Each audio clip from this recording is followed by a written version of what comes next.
This video will give you step-by-step instructions on how to install a between jambs non-wind-load SteelWeave grille with aluminum guides.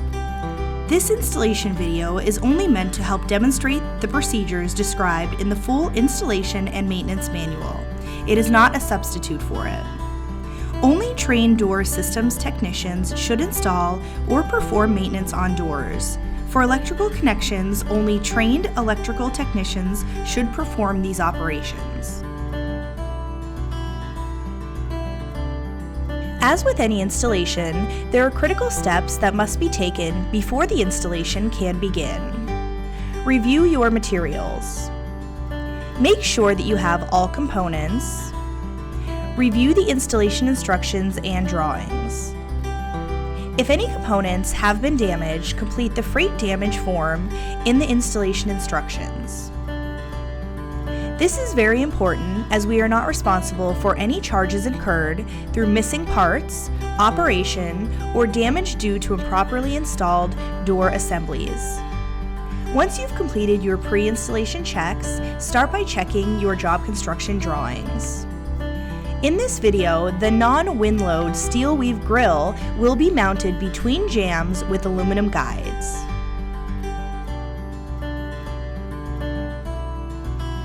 Between jamb guides must be mounted to a 3-inch by 3-inch tube. The tube can either be mounted directly to the jamb or to saddles. In this particular installation, we will be mounting to saddles. We are showing a countertop installation where we do not have a structure to mount to on the sides. This would apply to a bar or other internal applications. You will start by measuring the countertop to ensure that it is wide enough. Find the middle point and ensure that the job construction drawings match.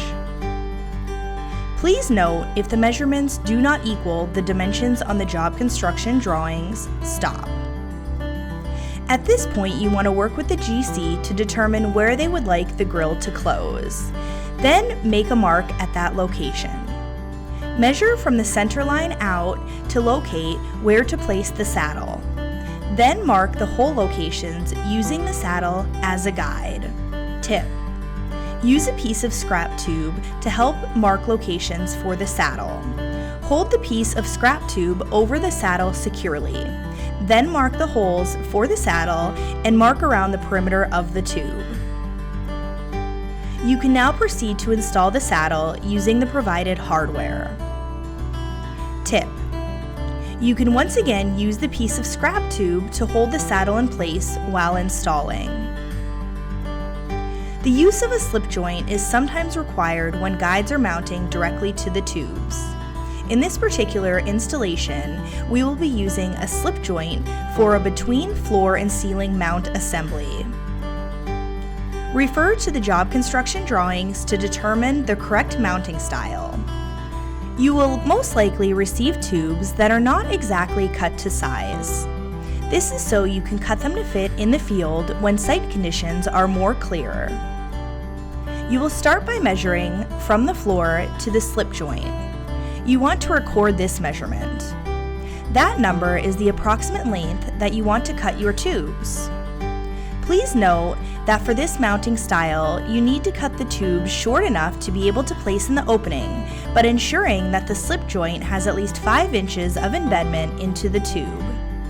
For this install, the floor to slip joint measurement is 4 foot 1 1/4 inch, and we will cut the tube to 4 feet. You can now cut the tubes to the calculated tube length. Be sure to cut the excess tubing from the top.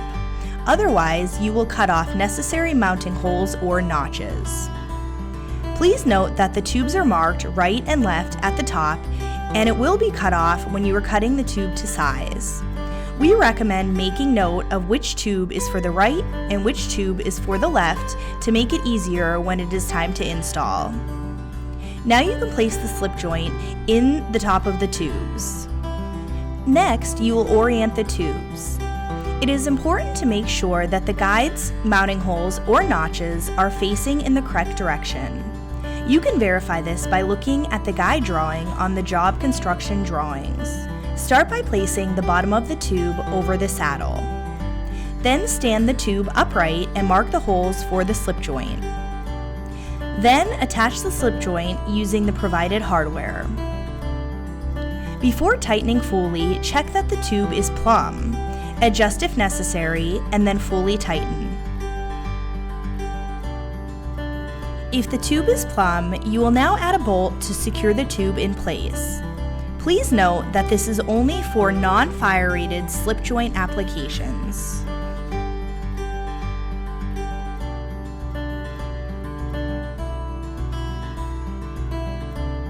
Now we will be installing our guides. Start by removing the bell mouth from the guide. Install the one-piece aluminum guide directly to the tube with the hardware provided.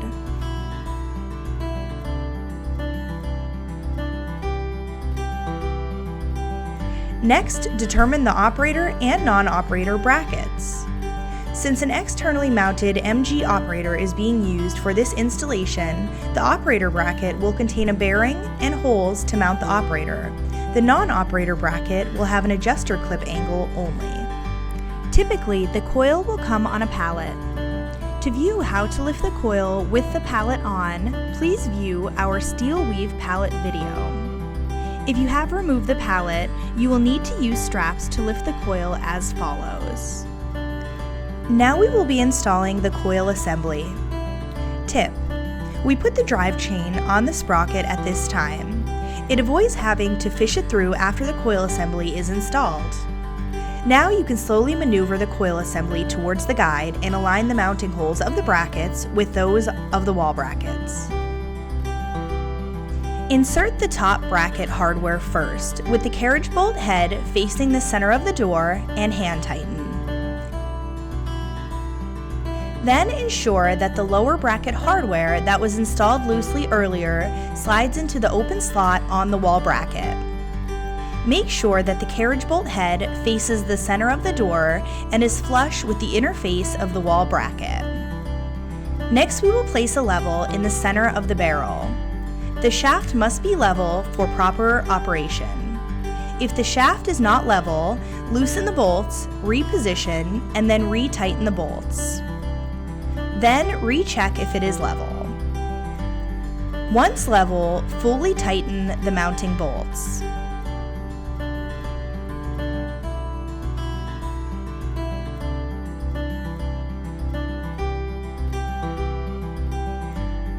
Now it is time to install the operator. Refer to the job construction drawings to determine the specific style of mounting ordered for the unit. We will be installing the operator on this unit, front of coil. Mount and wire the operator as usual. And finally, ensure that the sprockets on the operator bracket are aligned and proceed to tighten the set screws in the sprockets and bearings. Due to the size of this grill, it has a springless barrel. If your door has springs, you would use the adjuster wheel to apply the proper amount of tension at this time. Now you will snip the metal banding to release the curtain and direct it into the guides. Then you will slowly cycle the door about 10 times, watching to make sure that the end locks do not come into contact with the bell mouth or the bracket plate. You also want to make sure that the curtain is wrapping straight. If you notice that the curtain is coning, check to make sure that the shaft is level. If necessary, adjust the shaft laterally using the shaft collar. Now it is time to set the limits. Be extremely careful while setting the limits of your SteelWeave curtain. If you set the lower limit too low, you can cause permanent damage to the curtain, which could require replacement. Start by setting the upper limit to the desired height. Please note that the wall brackets have integrated stoppers to act as guides for the upper limit, but should not be used to stop the bottom bar. Next, raise the curtain up to 3 inches below the desired height and slowly adjust the limits one click at a time until the upper limit is reached. Now you must lower the curtain to approximately 3 inches above the floor or the desired closed position. Slowly adjust the limits one click at a time until the lower limit is reached. The limits of your curtain are now set. Thank you for watching our step-by-step instructions on how to install a between Jambs SteelWeave grill with aluminum guides.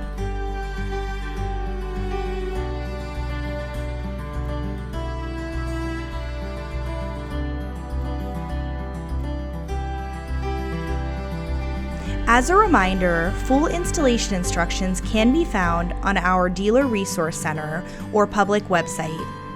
If you have any questions in the field, our support center can be reached at 1-800-233-8366, extension 4799.